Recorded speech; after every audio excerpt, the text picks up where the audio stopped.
मन्त्रालयकै सहसचिवको संयोजकत्वमा योजनाबद्ध ढङ्गले काम गरियो भने मात्रै त्यसले ठोस परिणाम प्राप्त गर्न सक्छ कि हामी कति अगाडि बढ्यौँ भनेर देख्न सकिन्छ।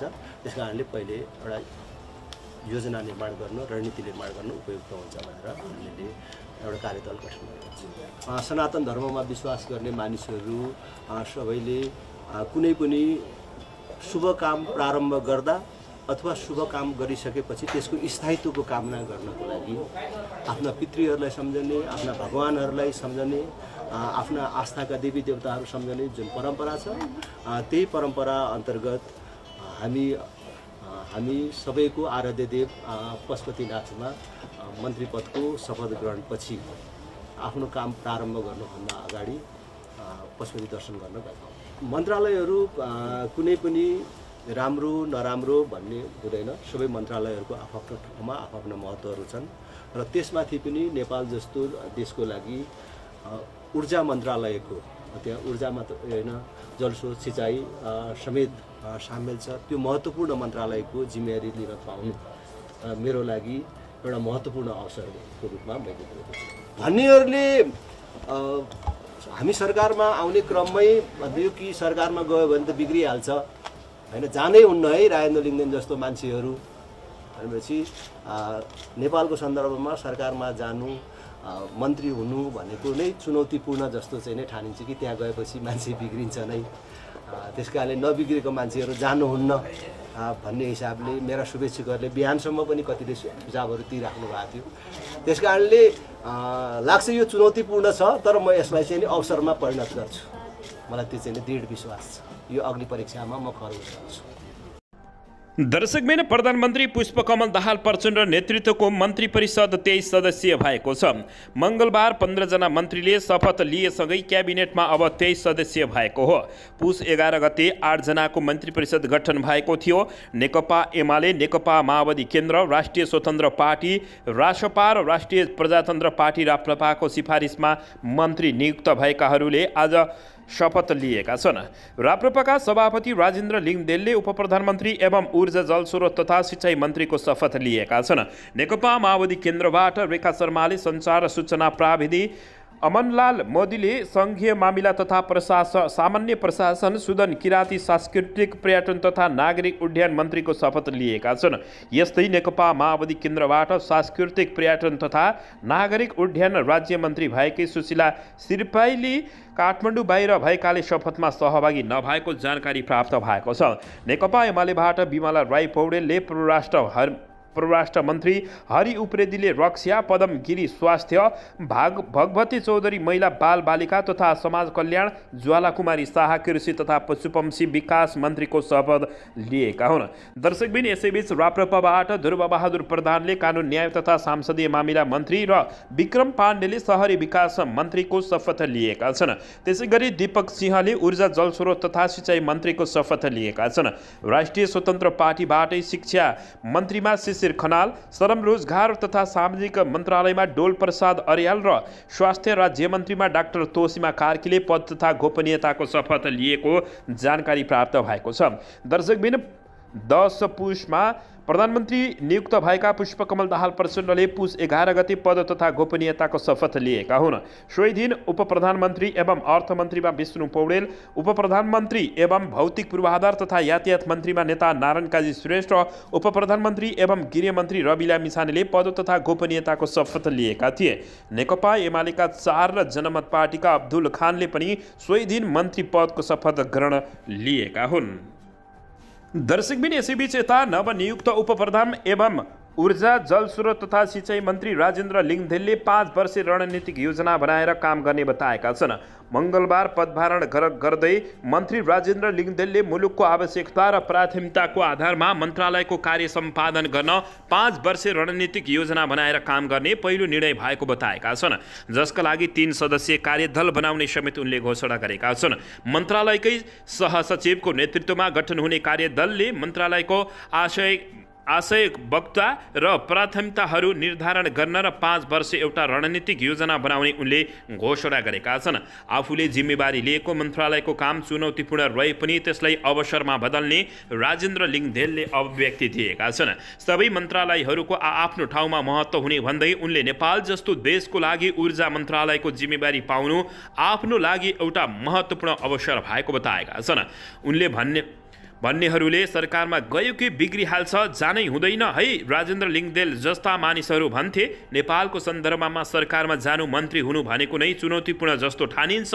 उनले अभिव्यक्ति दिएका छन्, किनकि त्यहाँ गएपछि मान्छे बिग्रिन्छ नै भनेर नबिग्रेका मानिसहरू यहाँ जानुहुन्न भनेर मेरो शुभचिन्तकहरूले बिहानसम्म पनि सुझाव दिइरहनु भएको थियो। यो चुनौतीपूर्ण छ, तर यसलाई म अवसरमा परिणत गर्ने मलाई विश्वास भएको अध्यक्ष राजेन्द्र लिङदेलले ऊर्जा मन्त्रालय सम्हाल्दै यस्तो बताएका छन्।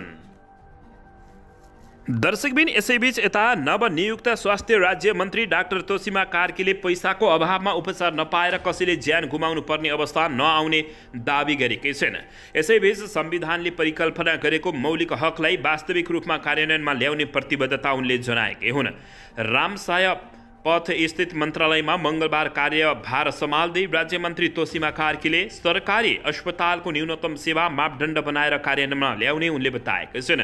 हामीले भर्खरै देश, जनता र ईश्वरको नाममा शपथ खाएर आएका छौँ। पैसाको अभावले उपचार नपाएर ज्यान गुमाउनु पर्ने अवस्थालाई निवारण गर्न चाहन्छौँ, स्वास्थ्य मन्त्री उनले बताएकै छन्। मन्त्री कार्कीले आज 2वटा निर्णयमा हस्ताक्षर गरेका छिन्। आँखा उपचार सेवालाई विकेन्द्रीकरण गर्ने पहिलो निर्णय गरेका छौँ, कार्कीले भने। दोस्रोमा न्यूनतम सेवा मापदण्ड, आधारभूत स्वास्थ्य चौकी, जिल्ला र क्षेत्रीय अस्पतालमा हुनुपर्ने मापदण्ड के हुन् त्यो सेट गरेर कार्यान्वयन गर्ने भन्ने भएको उनले बताएकै छन्। नेकपा एमालेका पदम गिरीले सम्हालेको स्वास्थ्य मन्त्रालयमा पेशाले चिकित्सक रहेकी कार्की राज्य मन्त्री बनेकी छिन्।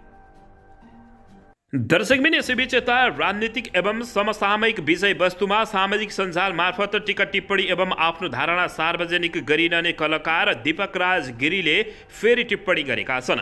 मन्त्री परिषद विस्तारमाथि दीपकले टिप्पणी गर्दै फुटबलमा अनुभवी खेलाडीलाई बेन्चमा राखेर नयाँलाई मौका दिएको जस्तो बताएका छन्। मङ्गलबार भएको मन्त्री परिषद विस्तारलाई लिएर पनि उनले टिप्पणी गरेका हुन्। उनले सामाजिक सञ्जाल फेसबुकमा भनेका छन्, यो पटकको मन्त्रीमण्डल हेर्दा फुटबलमा अनुभवी खेलाडीलाई बेन्चमा राखेर नयाँ खेलाडीलाई मौका दिए जस्तो देखिन्छ। हाम्रो हो वा नराम्रो नतिजाले भन्ला भनेर उनले यस्तो अभिव्यक्ति दिएका छन्। दर्शक महानुभावहरू, यति बेला नेपालको मन्त्रालयमा लगभग सबै पुराना भन्दा पनि नयाँ अनुहार देखिएका छन्। जनताहरूले पनि केही आशा गरेको अवस्था रहेको छ। यसको बारेमा तपाईहरूले के भन्न चाहनुहुन्छ? मनमा लागेको प्रतिक्रिया दिन नभुल्नुहोला।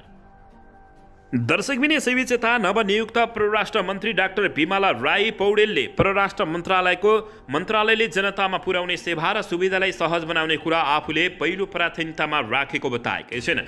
मङ्गलबार परराष्ट्र मन्त्रीको शपथ ग्रहणपछि मन्त्रालयमा पदभार सम्हाल्दै मन्त्री पौडेलले जनतामा राष्ट्र मन्त्रालयले पुर्याउने सेवा र सुविधालाई सहज बनाउन पहिलो प्राथमिकतामा रहेको बताएका छिन्। उनले परराष्ट्र मन्त्री भएर परराष्ट्र मन्त्रालयबाट जनतामा प्रवाह हुने सेवाको प्रभावलाई प्रभावकारी तुल्याउने बताउँदै विदेशी कूटनीतिक नियोगहरूसँगको सहकार्य र नेपालका विभिन्न देशमा रहेका राजदूतहरूमा नेपालीहरूको सहज पहुँच बनाउने 3 प्राथमिकतामा रहेको उनले बताएका छन्।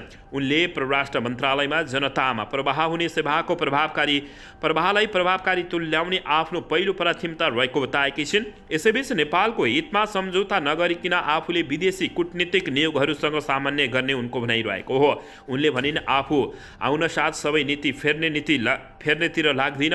नेपालको असंलग्न परराष्ट्र नीति अनुरूप अघि बढ्ने हो। मान्छे पछि हाम्रो परराष्ट्र नीति परिवर्तन हुनु हुँदैन। यति धेरै विज्ञहरू यहाँ हुनुहुन्छ, भइरहेका नीतिहरूलाई ग्याप छन् भने मिलाउँदैछौँ। हामी अन्तर्राष्ट्रिय क्षेत्रमा जसरी प्रस्तुत हुन्छौँ हाम्रो इमेज त्यही हो। नेपालको सीमा विवादका विषयमा भने अहिले बोल्नु हतार हुने उनले बताएकै छिन्। उनले भनिन्, जनतामा परराष्ट्र मन्त्रालयले पुर्याउने सेवा र सुविधालाई सहज बनाउने मेरो पहिलो प्राथमिकतामा रहने बताएकै हुन्। दोस्रो प्राथमिकतामा विदेशी कूटनीतिक नियोगहरूसँगको सहकार्य हुनेछ। नेपालको हितमा सम्झौता नगरिकन आफूले विदेशी कूटनीतिक नियोगहरूसँग सामान्य गर्ने बताएकी छिन्। तेस्रो प्राथमिकतामा नेपालका विभिन्न देशमा रहेका राजदूतावासहरूमा नेपालीहरूको सहज पहुँच बनाउने समेत उनले घोषणा गरेकी छिन्। दर्शकबिन यसैबीच यता जसपा असन्तुष्ट भएपछि प्रधानमन्त्रीले आफैसँग 2वटा मन्त्रालय राखेका छन्। जनता समाजवादी पार्टी नेपाल जसपा सरकारमा सहभागी नहुँदा प्रधानमन्त्री पुष्पकमल दाहाल प्रचण्डले 2 मन्त्रालय आफूसँगै राखेका हुन्। वन तथा वातावरण मन्त्रालय तथा युवा खेलकुद मन्त्रालय प्रधानमन्त्री प्रचण्डले आफैसँग राखेका छन्। ती 2 मन्त्रालय जसपाको भागमा परे पनि जसपाले तत्काल सरकारमा सहभागी नहुने बताएपछि प्रधानमन्त्रीले आफूसँग राखेका हुन्। प्रधानमन्त्री निकट स्रोतका अनुसार जसपालाई सरकारमा ल्याउनकै लागि ती 2 मन्त्रालय प्रधानमन्त्रीले राखेको जानकारी प्राप्त भएको छ। जसपाले अहिले असन्तुष्टि देखिए पनि सरकारमा आउने कुरा प्रधानमन्त्री ज्यू विश्वस्त हुनुहुन्छ, त्यही भएर ती 2 मन्त्रालय उहाँले आफूसँगै राख्नु भएको हो स्रोतले जानकारी दिएको छ।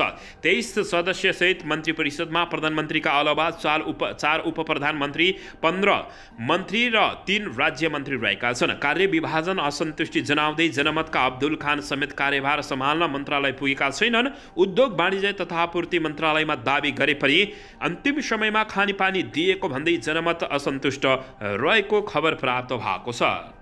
दर्शकबिन यसैबीच यता राष्ट्रिय स्वतन्त्र पार्टीका सांसद शिशिर खनाल शिक्षा, विज्ञान तथा प्राविधि मन्त्रीमा नियुक्त भएका छन्। टिज फर नेपाल नामक गैर सरकारी संस्थाका सह संस्थापक खनाल काठमाडौँ क्षेत्र नम्बर 6बाट प्रतिनिधि सभा सदस्यमा निर्वाचित भएका छन्। दर्शकबिन खनालले अमेरिकाको युनिभर्सिटी अफ विस्कन्सिनबाट राजनीति अर्थशास्त्र र सार्वजनिक नीतिमा स्नातक गरेका छन्। नेपालको सामुदायिक शिक्षाको गुणस्तर सुधार्न अब्बल भूमिका निभाउने संस्था टिज फर नेपाल संस्थापन गरेर ग्रामीण भेगमा उनी शिक्षा क्षेत्रमा काम गर्दै आएका थिए। शिक्षा सुधार र सामाजिक सुधारमा नेपालमै अब्बल काम गरेका खनाल लो प्रोफाइलमा बस्न रुचाउने व्यक्ति हुन् भने शिक्षा क्षेत्रको बारेमा राम्रो ज्ञान भएका खनालले हातमा अन्ततः शिक्षा मन्त्रालयको चाबी पाएका छन्। दर्शकबिन अब उनको काम कस्तो हुन्छ त्यो भने हेर्न बाँकी छ। सन् 2019मा युवा CEO अवार्ड समेत पाएका अमेरिकामा स्नातकोत्तर गरे लगत्तै नेपाल आएर शिक्षा क्षेत्रमै काम गर्न थालेका थिए। तुलनात्मक रूपमा कमजोर गुणस्तर रहेको ग्रामीण भेगमा विद्यालयमा विदेशी विश्वविद्यालयमा पढेका तथा राम्रो विषयमा स्नातक उत्तीर्ण गरेका शिक्षकहरू मार्फत पढाउने उद्देश्यले सन् 2012मा टिज फर नेपाल संस्थापन गरिएको थियो।